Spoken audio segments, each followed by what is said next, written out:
Hello friends, तो आज हम लोग हाइड्रोलिक की क्लास को आगे बढ़ाएंगे क्योंकि हाइड्रोलिक हमारी पीछे चल रही थी। तो हाइड्रोलिक को हम लोग आज थोड़ा सा आगे लेके चलेंगे। तो हमें उम्मीद है आप अच्छे होंगे और ठीक ठाक होंगे, कोई प्रॉब्लम नहीं होगी, पढ़ भी रहे होंगे, उम्मीद यही करते हैं। तो आप उम्मीद पे खरा उतरेंगे हमेशा। चलिए, हाइड्रोलिक में आज हम लोग पहले क्लास में हम एक छोटी सी वीडियो हमने आपको सेंड किया था जिसमें आपको बस उसमें इंट्रोडक्शन कराया था, क्या पढ़ना है क्या नहीं पढ़ना है, ये सारी बातें हमने कर लिया था। आज हम लोग इंट्रोडक्शन पहले चैप्टर पे चलेंगे, लेसन 1 पे चलेंगे, जिसमें इंट्रोडक्शन है, परिचय है। हाइड्रोलिक से हम परिचित आपको कराते हैं। तो सबसे पहले हाइड्रोलिक को समझते हैं कि हाइड्रोलिक होती क्या है। हाइड्रोलिक जो होती है वो दो ग्रीक शब्दों से मिलकर बनी होती है। वह ग्रीक शब्द एक होता है हाइड्रो, एक होता है अलिक। ठीक है, हाइड्रोलिक जो होती है वो दो ग्रीक शब्दों से मिलकर बना होता है। एक होता है हाइड्रो और दूसरा ग्रीक शब्द होता है अलिक। इन दोनों को मिलाने के बाद हाइड्रोलिक का निर्माण होता है। और हाइड्रोलिक के अंतर्गत हम सबसे पहले हाइड्रोलिक के अंतर्गत शुरुआत में, आरंभ में हम लोग केवल पानी और पाइप से संबंधित विचार करते थे और उन्हीं से संबंधित अध्ययन भी करते थे।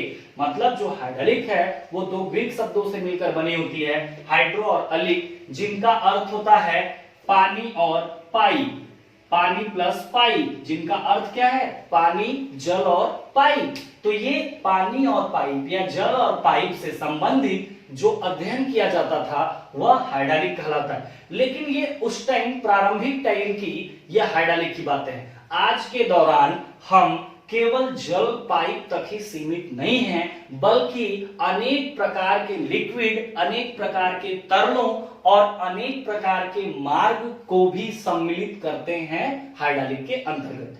ठीक है, तो हाइड्रोलिक का एक थोड़ा सा बेस हमने आपको केवल इतना ही बताया कि हाइड्रोलिक जो होती है वो दो ग्रीक शब्दों से मिलकर बना है, हाइड्रो और अलिक, और इनका अर्थ होता है पानी और पाइप। तो आरंभ में ये स्टडी हमारी या आरंभ में जो अध्ययन था वह पानी और पाइप तक सीमित था। लेकिन आज पानी के स्थान पर, मतलब द्रव जो हमारा तरल पानी है, इसके स्थान पर बहुत सारे तरलों पर विचार करते हैं, बहुत सारे मार्ग पर विचार करते हैं आज के दौरान। ठीक है, तो ये हमारी हाइड्रोलिक है। इसमें सबसे पहली टॉपिक हम लोग पढ़ेंगे, इसमें सबसे पहली टॉपिक हम लोग पढ़ेंगे तरल। क्या पढ़ेंगे भाई? तरल, जिसको हम लोग कहते हैं फ्लूइड।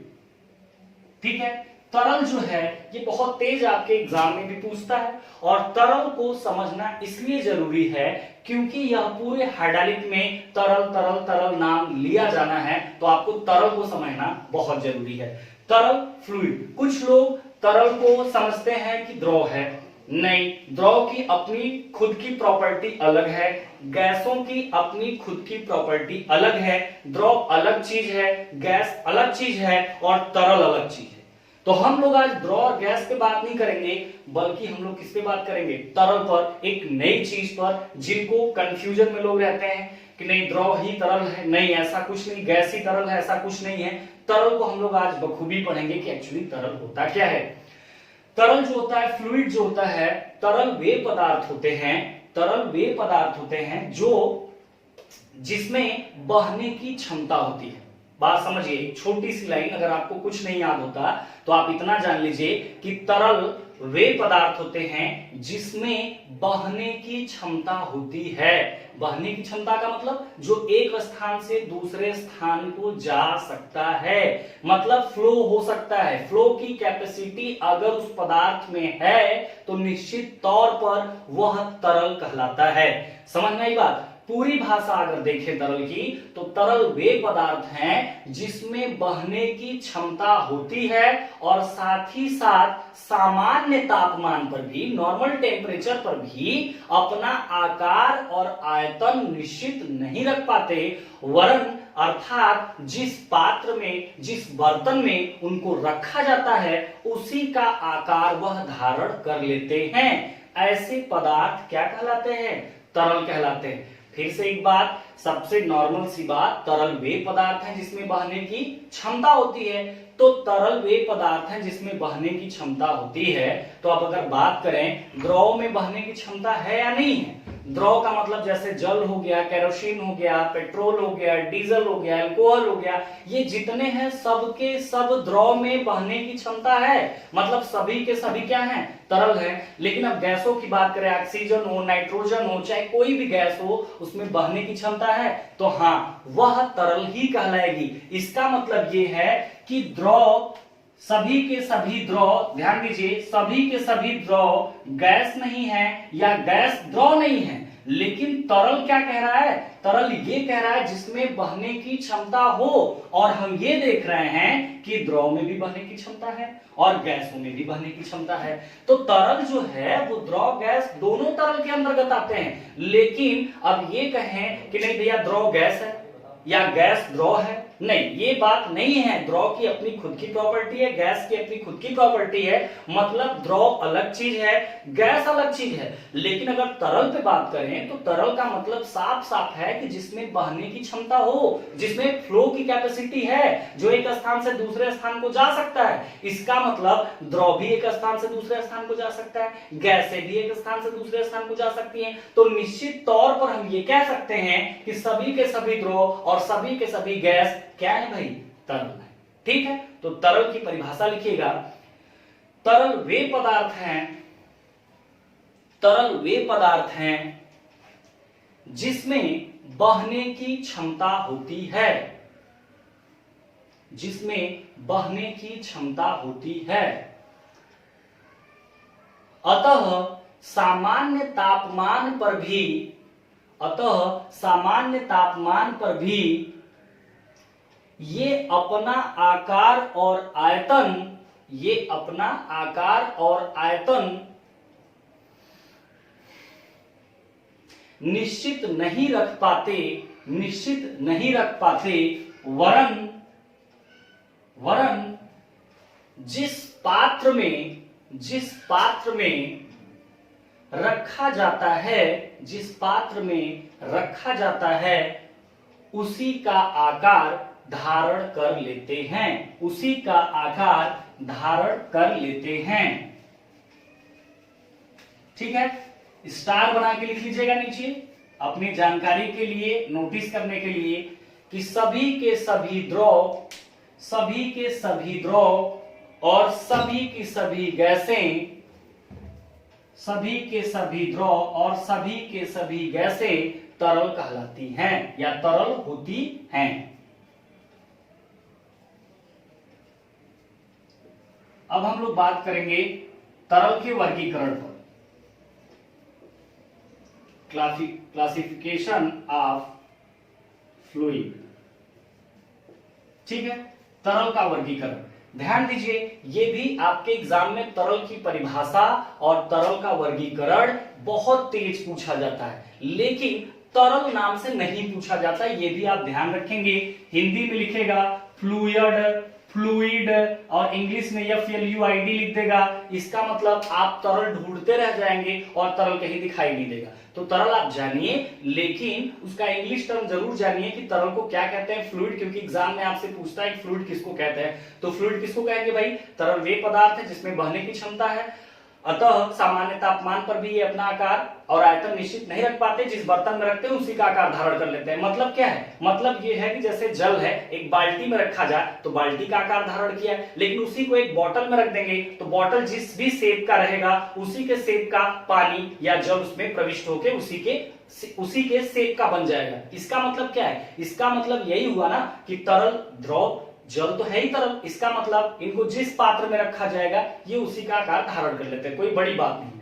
ठीक है, इसके आगे हम लोग पढ़ेंगे तरल का वर्गीकरण, क्लासिफिकेशन ऑफ फ्लूइड। तो ये हेडिंग डालिएगा। उसके बाद इसमें देखिएगा, लिखेगा इसमें, तरल को दो प्रकार से वर्गीकृत किया जा सकता है, तरल को दो प्रकार से वर्गीकृत किया जा सकता है। पहला नंबर, दबाने की सुगमता या कठिनाई के आधार पर, या कठिनाई के आधार पर। ठीक है, पहला नंबर, तरल का वर्गीकरण हम दो प्रकार से करते हैं। पहला नंबर दबाने की सुगमता या कठिनाई के आधार पर, दबाने की सुगमता या कठिनाई के आधार पर तरल दो प्रकार के होते हैं। एक होता है द्रव, एक होता है गैस। एक होता है लिक्विड और एक होता है गैस। ठीक है, तो तरल का वर्गीकरण हम यहां पढ़ रहे हैं। तरल को दो प्रकार से वर्गीकृत कर सकते हैं। पहला नंबर दबाने की सुगमता या कठिनाई के आधार पर। दबाने की सुगमता मतलब कि जिनको आसानी से दबाया जा सके, सुगमता कहलाता है। कठिनाई का मतलब कि जिनको दबाने में आपको प्रॉब्लम क्रिएट हो रही है, वो कठिनाई होती है। इसका मतलब इनके आधार पर तरल दो प्रकार के हैं। एक द्रव के नाम से जाना जाता है, एक गैस के नाम से जाना जाता है। अब इसमें द्रव को समझ लीजिए, गैस को समझ लीजिए। द्रव क्या होता है? दबाने की सुगमता या कठिनाई के आधार पर तरल का जो पहला रूप द्रव है, इस द्रव को असंपीड्य तरल के भी नाम से जाना जाता है। ध्यान दीजिए, जो इसमें पहला नंबर है द्रव, लिक्विड, यह एक तरल है, लेकिन और अगर क्लियर करना चाहते हैं तो इसको हम लोग असंपीड्य तरल के नाम से जानते हैं। असंपीड्य का मतलब क्या होता है भाई? Incompressible fluid. असंपीड्य तरल का मतलब क्या है? Incompressible fluid. इनकम्प्रेसिबल फ्लूइड का मतलब कि जिनको आसानी से नहीं दबाया जा सकता। और गैसों को संपीड्य तरल कहते हैं, जिनको कंप्रेसिबल फ्लूइड कहते हैं। कंप्रेसिबल का मतलब उनको आराम से कंप्रेस किया जा सके, उनको आराम से दबाया जा सकते। अब एक छोटा सा एग्जांपल समझिए। 1 लीटर का अगर हमारा कोई बोतल है और इसमें पूरा पानी 1 लीटर हमने भर दिया। अब ये सोचिए, ऊपर से हमने पैक कर दिया, नीचे से भी पैक कर दिया। अब इसको असंपीड्य क्यों कह रहे हैं? द्रव को असंपीड्य तरल क्यों कहते हैं? इसको देखिए जरा। 1 लीटर का बोतल है, इसमें हमने जल डाल दिया और पैक कर दिया। अब इनको अगर हम बाहर से कंप्रेस करते हैं, इनको दबाते हैं, तो ये क्या कंप्रेस होगा? बिल्कुल नहीं होगा।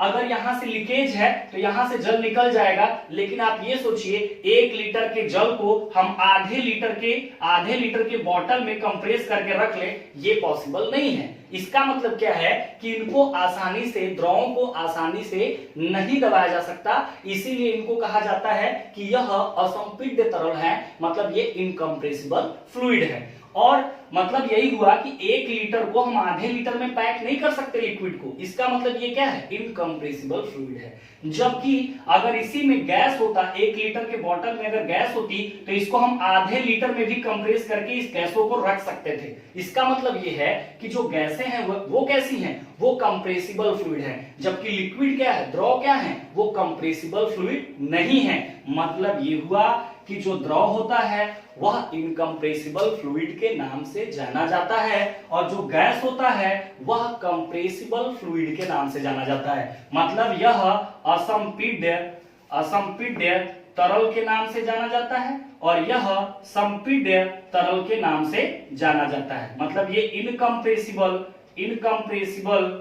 फ्लूइड के नाम से जाना जाता है और यह कंप्रेसिबल फ्लूइड के नाम से जाना जाता है। ये ध्यान रखेंगे हमेशा। ठीक है, हमने देखा कि इनको आसानी से नहीं दबा सकते, इसलिए इनको कौन सा फ्लूइड कह रहा है? इनकम्प्रेसिबल, असंपीड्य। इनको आसानी से दबाया जा सकता है, इसका मतलब इनको हम लोग कौन सा तरल कहेंगे? संपीड्य तरल, या इन्हीं को हम लोग कहेंगे कंप्रेसिबल फ्लूइड। ठीक है, तो अब देखिए, एक बात तो ये दबाने की सुगमता या कठिनाई पर हो गई कि किसको कौन सा फ्लूइड कहेंगे, किसको इनकम्प्रेसिबल कहेंगे और किसको कंप्रेसिबल कहेंगे, किसको आसानी से दबाया जा सकता है, किसको आसानी से नहीं दबाया जा सकता। तो इनको आसानी से नहीं दबाया जा सकता, इनको आसानी से दबाया जा सकता है, इसलिए इनको असंपीड्य तरल कहते हैं और इसीलिए इनको संपीड्य तरल कहते हैं। दूसरी बात करें टेम्परेचर की, तो द्रव पर तापमान का जो प्रभाव होता है वो गैसों की अपेक्षा कम पड़ता है, जबकि गैसों पर तापमान का प्रभाव द्रव की अपेक्षा ज्यादा होता है। मतलब द्रव पर तापमान का निम्न प्रभाव होता है, जबकि गैसों पर तापमान का उच्च प्रभाव होता है। ठीक है, मतलब ये है कि द्रव के जो मॉलिक्यूल होते हैं पास होते हैं, जिसलिए टेम्परेचर जब हम देते हैं तो मॉलिक्यूल दूर जाने में उनको समय लगता है, कम इफेक्ट आता है टेम्परेचर का। लेकिन इनके मॉलिक्यूल पहले से ही दूर होते हैं, जैसा ही टेम्परेचर मिलता है बहुत ज्यादा इफेक्ट में आते हैं। क्लियर हुआ? तो पहला नंबर तरल के वर्गीकरण में आपने देखा कि इनको दो प्रकार से वर्गीकृत किया जा सकता है। तो पहला नंबर हेडिंग डालिएगा दबाने की सुगमता या कठिनाई के आधार पर। पहला नंबर हेडिंग डालिएगा दबाने की सुगमता या कठिनाई के आधार पर। इसमें ए और बी एक साथ लिखिए, ए नंबर में द्रव लिक्विड और बी में गैस। ठीक है, अब एक साथ हम दोनों को लिखवा रहे हैं, ए बी में लिख लिया आपने, इसके नीचे लिखिएगा। अब डायरेक्ट पहले लिक्विड की बात लिखवाएंगे, फिर उसी के नीचे पैराग्राफ चेंज करके हम गैस की बात लिखवा देंगे। तो लिखिए इन दोनों के हेडिंग डालने के बाद नीचे, द्रवों को असंपीड्य तरल के नाम से जाना जाता है। द्रवों को असंपीड्य तरल के नाम से जाना जाता है। असंपीड्य तरल का मतलब ब्रैकेट में लिखना है तो इनकम्प्रेसिबल फ्लूइड लिख लीजिए। द्रवों को असंपीड्य तरल के नाम से जाना जाता है तथा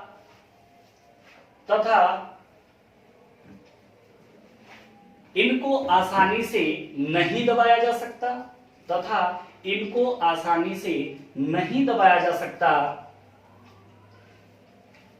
और तापमान का भी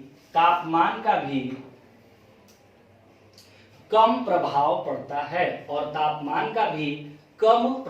पड़ता है, ठीक है। पैराग्राफ चेंज करके लिखिए, गैसों को संपीड्य तरल के नाम से जाना जाता है। गैसों को संपीड्य तरल के नाम से जाना जाता है। गैसों को संपीड्य तरल के नाम से मतलब कंप्रेसिबल फ्लूइड, संपीड्य तरल के नाम से जाना जाता है और इनको आसानी से दबाया जा सकता है, तथा तापमान का भी अत्यधिक प्रभाव पड़ता है।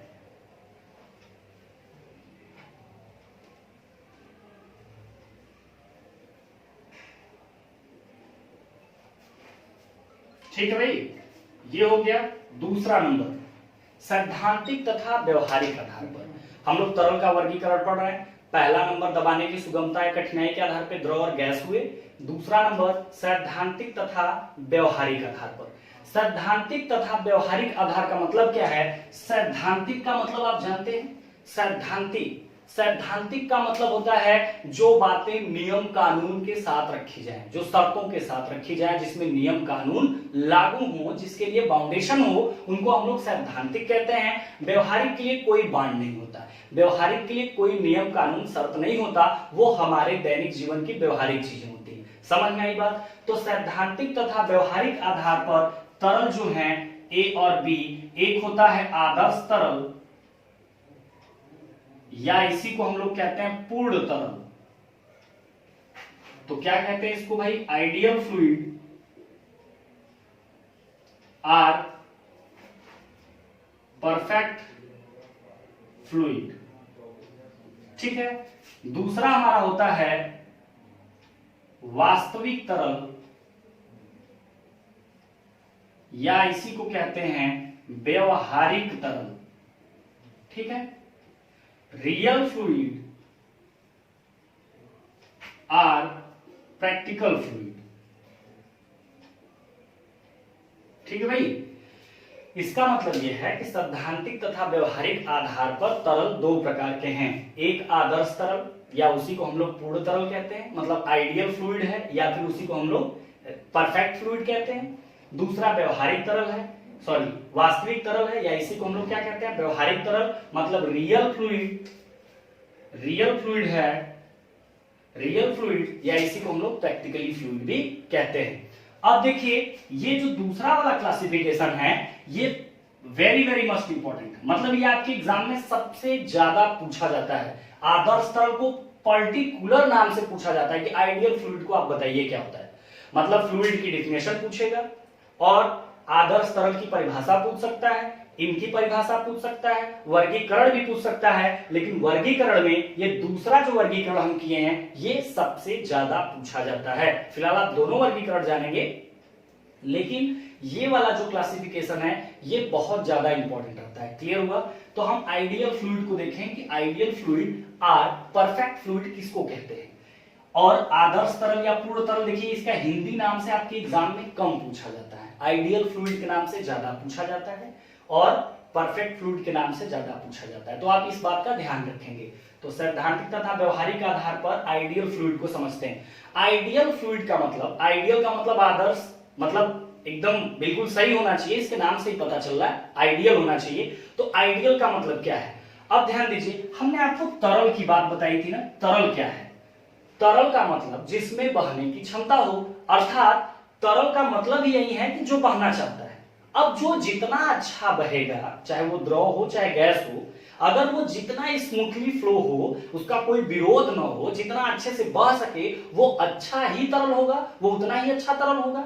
इसका मतलब अगर आदर्श तरल है या कोई भी तरल है तो उसमें बहने की क्षमता तो होनी चाहिए, लेकिन आदर्श तरल अगर है तो उसमें और अच्छा फ्लो होना चाहिए। इसका मतलब आदर्श तरल ये कहता है कि आदर्श तरल वे तरल होते हैं जब ये बहते हैं तो इनके जो मॉलिक्यूल हैं, इनके जो कण हैं, वो कोई भी विरोध प्रस्तुत नहीं करते, बल्कि उनके बहने में सहयोग करते हैं। मतलब आदर्श तरल वही तरल होगा ना जो सबसे अच्छा स्मूथली फ्लो हो सके, जो अच्छे से अच्छा बह सके। अगर ऐसा बहता है तो वह आदर्श तरल होगा।